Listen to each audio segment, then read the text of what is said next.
Something that distinguished Petrie's work in contrast to earlier archaeologists and collectors was the extent to which he kept detailed records. The trend had been for people to simply explore looking for complete museum-quality artifacts and then to discard anything else that was found, broken potsherds or disfigured pieces. Instead, Petrie insisted on logging everything that was found. In addition, he took care to engage in photography. He had a particular camera that he used. It was simple in style, and even as years progressed, he kept using his simple camera and developed some very excellent plates as a result.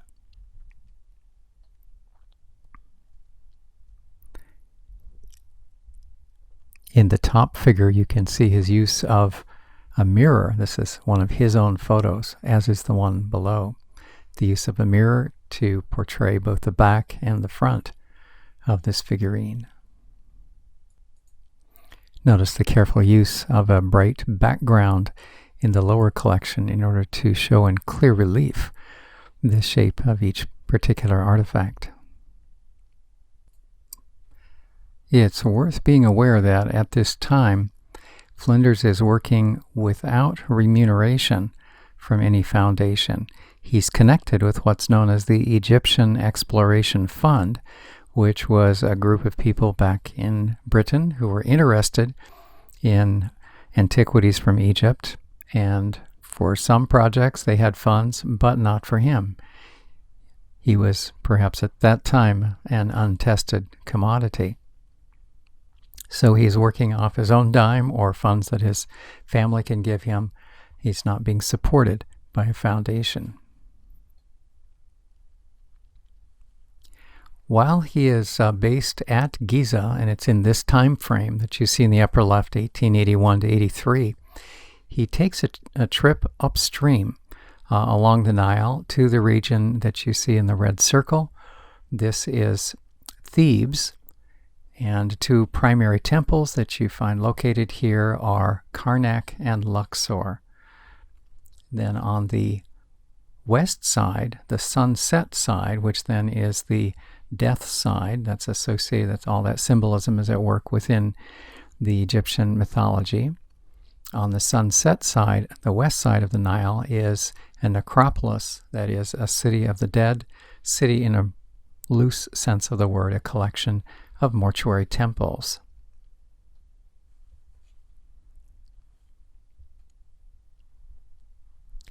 Here's a Google Earth representation. Easy way to think of Karnak or to recognize Karnak, Luxor, Thebes, those are all overlaying each other, is to look for this bend in the Nile and then just look to the lower edge of that bend. Again, keep in mind the Nile is flowing from south to north.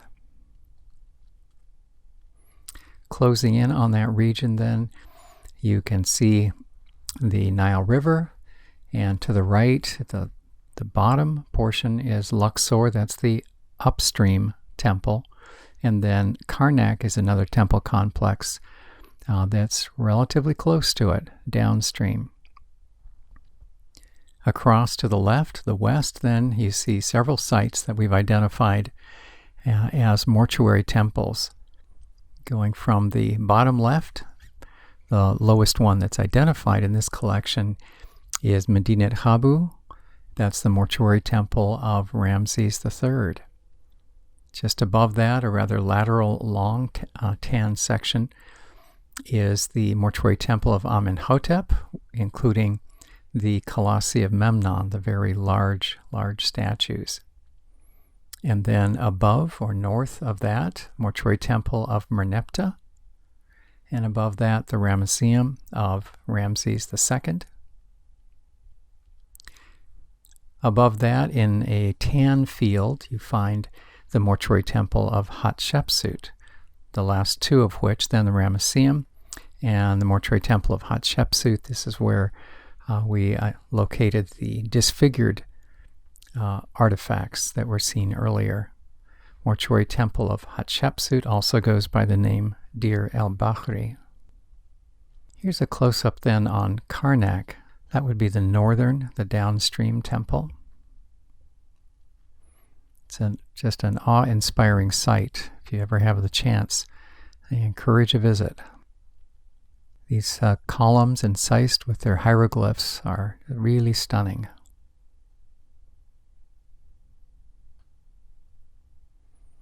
Upstream then is Luxor, another very extensive and ancient temple site. These complexes, incidentally, Karnak and Luxor, we look at them now and we imagine all facets of them were built at once. That's not the case. One ruler would add one temple portion, another ruler would come along later and add another portion. It reminds me of what we learn of the Louvre, the museum in Paris. Ruler after ruler has added to various facets of the museum. Well, they were doing that in temple fashion centuries earlier in Egypt.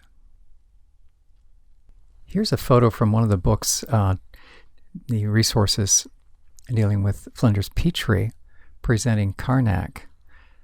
Purpose for showing this is to appreciate conditions when he arrived over against conditions today. So we'll show you a before and after picture. For orientation, notice this beautiful column that will show up in the modern picture as well. In addition, notice this statue. And flanking it is another identical statue. So these border an entryway. Now the green box with the X in it is where the next photo will be taken from. So it's on the far side. It looks like it's on the lap of the statue. It's actually on the far side of the right-hand statue, looking in the opposite direction. So here you see that left-hand statue. That was the right-hand statue earlier, and the column. Notice how tidy and welcoming and very attractive are the ruins of Luxor.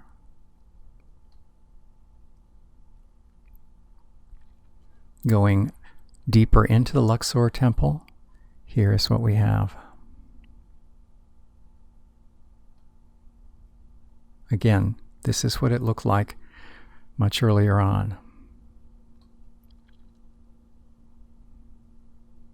Back to Petrie and his initial exploration in the necropolis. This is the area then on the west bank.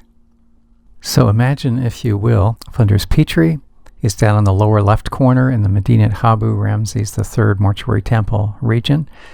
And he relates that he walked up, approaching the hill, so moving off to the right and upward up into the hills behind the necropolis, the mortuary temple complex.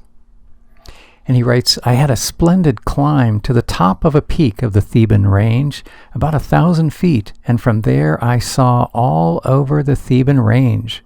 On the one hand, with the Blue Nile winding and doubling in the Green Valley, so that's looking off to the east, to the right. And on the other hand, the wild and parched rocks of the Valley of the Tombs of the Kings. You can locate the Valley of the Kings, the very top left portion of the screen. This shot is taken right within the Valley of the Kings, so you can see how desolate it is. Petrie writes, the path goes down a cleft in the rock with merely footholds in many places to step on, and I found it rather awkward with a camera and measuring rods. The sense of barrenness is evident from this shot as well. What you're looking at here is Deir el Medina, which is the craftsman village occupied by the experts both in hieroglyphics, in excavation and architecture, who were responsible for actually manufacturing the tombs that were tunneled into the Valley of the Kings. So the craftsmen lived here, and just over the hill from them was then the Valley of the Kings, to which they would trek on a daily basis for their craftsman work. But notice how barren it is. Here we're back in the Valley of the Kings. This is actually the entryway to one of the tombs. Behind us is the tomb, if I recall correctly, this would be the tomb of Merneptah, when we had the opportunity to visit. When you walk down the tunnel into one of the tombs today, not surprisingly, there are electric lamps that make it possible for you to proceed without stumbling. But imagine doing it with a candle. Petrie writes, "It is more like a realized nightmare than anything you ever saw, to go alone without anything to distract you, and only one candle just showing group by group." And there, I'm sure he's referring to the paintings on the walls. He describes those as awe-inspiring, as paintings of vast serpents folding their green bodies along the walls, the interior of the channels of the tombs. As that period of work in Egypt came to a close, Petrie discovered that he was smitten by this place. He was addicted. He had to come back. He went back to England in 1882 and then returned back to Egypt subsequently. One of the features that I found interesting about his relationship with the work in Egypt was how he enjoyed the nationals that were there. Petrie writes, "I never spent 2 months more smoothly than while heading our desert camp. Yet the people had not much to content them. They came," and here he's referring to the workers that he hired, "they came without any shelter, and nothing but what they wore. They had dry bread to eat and brackish water to drink, and they worked for 6 pence a day, most of them, but 5 days in the week, as they had to walk 25 to 40 miles to fetch their food.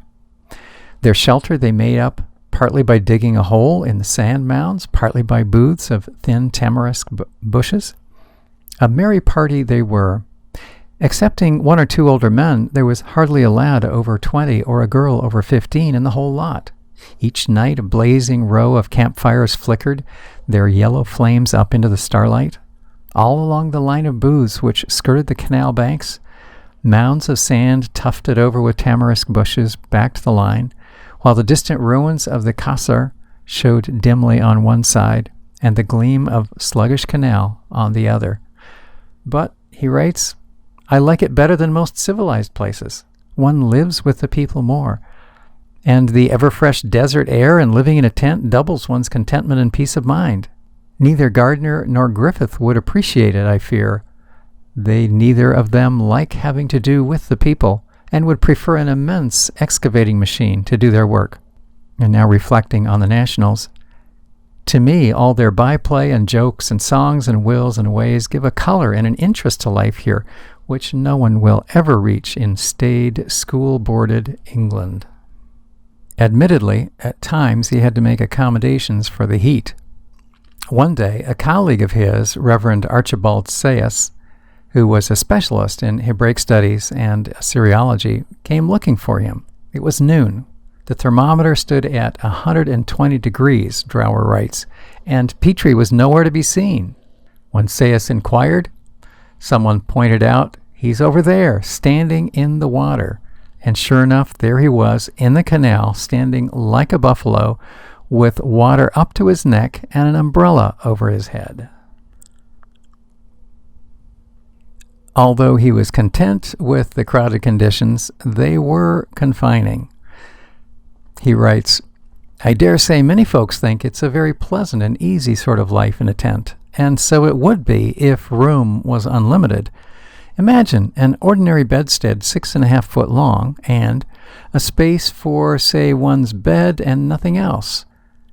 But besides bed, I have 9 boxes in it, stores of all kinds, basin, cooking stove and crockery, tripod stand, serving as clothes stand, bag and portmanteau, and some antiquas, antiquities. And in this I have to live, to sleep, to wash, and to receive visitors. The consequence is that if by any chance merely a few things get out of place, the whole affair seems choked, and it is only by rigorously shoving everything out of the way the moment it is done with that I can get on at all." As time progressed, Petrie's relationship with the Egypt Exploration Fund deteriorated to the extent that when in 1890 he received an invitation to come to Palestine, to him that seemed a good idea.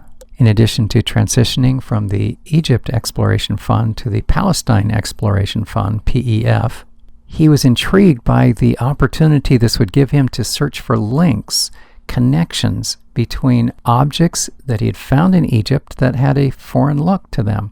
And now he could be in Palestine testing some of his theories, whether or not they came from that direction. After a brief visit or survey to Lakis and Ajlan, he determined that Tel el-Hesi would be a more promising site to explore. He records his experience of paying a visit first to the primary sheikh of the area. Petrie writes, "I found him a pleasant fellow, sitting under an enormous flat tent with a number of his following. I did a deal of silence." That's an interesting comment, isn't it? "For that is orthodox, and in the interval stated my business. Soon after I arrived, there was a chorus of dogs, and a man came up bearing a wide wooden bowl on his head with the midday meal. It was set before us, and we gathered around, about half a dozen at once. The mixture was bread in sour curds, think yogurt, and plenty of butter melted amongst it, with a layer of pieces of fat mutton on the top. I smelt the sourness and judiciously grabbed a good bit of plain meat, which kept me in play as long as the others. It was amusing to see them grasping handfuls of the fearful mixture and stuffing it in their mouths. After coffee, I bid goodbye, slipping a Napoleon into the sheikh's hand as a smoother for future business." Here's a more current aerial view of Tel el-Hesi, north at the top. The following account from Drower helps us appreciate that this was not just a simple walk in the park, forging into these areas for archaeological exploration. She writes, "On the second day, they took a rough path over the hills toward Dahriye. When they had gone some way, Petrie, striding ahead with a camel, was ambushed by 4 men armed with swords and a pistol, handkerchiefs tied over their faces below the eyes. With presence of mind, he backed up the slope, leaving them to plunder the baggage, and was able to drop his purse and a bag of coins into some bushes, leaving only small change in his pocket." Petrie writes the following, "So when all 4 armed men closed in on me and grabbed my windpipe, breaking its top ring, I went limp and let them rummage." End of quote. Having turned out his pockets and taken his revolver, they took a suit and a couple of shirts from his suitcase, then let him go, returning to give him his watch, which had an identification number, his measure, and his handkerchief, as well as his precious notebook. Petrie resumes, "Altogether, I think the business was conducted as pleasantly as such affairs ever are." End quote. "When they had gone," he writes, "I dropped in the grass and bewailed my losses while I grubbed about for my purse and gold, put them in my pocket, and we went on." Drower notes that his throat never quite recovered from the injury, to which he subsequently attributed a slight hoarseness of voice. In 1891, he returns to Egypt, again takes up residence in a cave, and then in 1892 makes his way back to England. An encouraging development takes place at this point. Amelia Edwards, a longtime friend of Petrie, arranged that at her death a particular position should be funded at the University of London, a chair in Egyptology.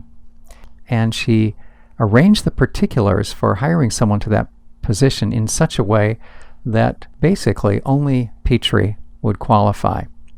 So he now has an academic position, chair of Egyptology at the University of London, 1892. Subsequently, Petrie returns to Egypt and resumes excavation at various sites. When we come to 1896, we want to focus on his work in the necropolis across from the Karnak-Luxor complex. At this point, a colleague named Quibel is working in the Ramesseum. It's a very impressive complex Looks a lot like Karnak and Luxor, doesn't it? But now we are across the valley, across the Nile, on the west side. This is one of the mortuary temples, this one established for Ramses II. Here you see a cartouche with the name Ramses. Our guide is pointing to that. A little further in, it's intriguing to see some of the original paint still visible. May I draw your attention to the brick caverns that are in the distance between these two beautiful columns. And now a photo of those same vaulted magazines from the era of Petrie. And notice the caption to this photo from Drower's book. Here we are at the western end of the Ramesseum, and in those magazines, Petrie and his team lived during these excavations. So imagine just setting up camp in these ancient vaulted storage chambers. Here's a closer look. I wonder if a modern archaeologist could find debris left not by the pharaohs, but by Petrie and his team. As indicated earlier, that territory, the Ramesseum, was under the excavation directorship of Kibel, so that's not a place for Petrie to work. Instead, he worked a little further south. In particular, he concentrated on the mortuary temple of Amenhotep III that you see in the red oval. One of the commanding features of that is the enormous statues. This again from the time frame of Petrie. Do you notice the reflection of water? That is fitting for this place. Let's just back up a bit. Petrie observes that the Amenhotep mortuary temple is, as he calls it, out of alignment. If you draw a line from the Ramesseum, top center, straight down to Medinet Habu, Ramses III, on the lower left, you'll see that, for example, the mortuary temple of Merneptah is along that line, but the temple of Amenhotep sticks out. Notice also the color of the territory around it. It's green. This is modern. These are fields, because this is a fertile territory, and back then, before there had been more control of the flooding by the Nile, this would routinely flood, and that accounted for deterioration of the Amenhotep site. It was built too much into the floodplain, and other mortuary temples were further up the slopes beyond the reach of the Nile's flood waters. Now focus your attention just on the upper left of the red oval where it says Mortuary Temple of Merneptah. If you study closely, you can see that there is a rectangle and some remnants of foundations there.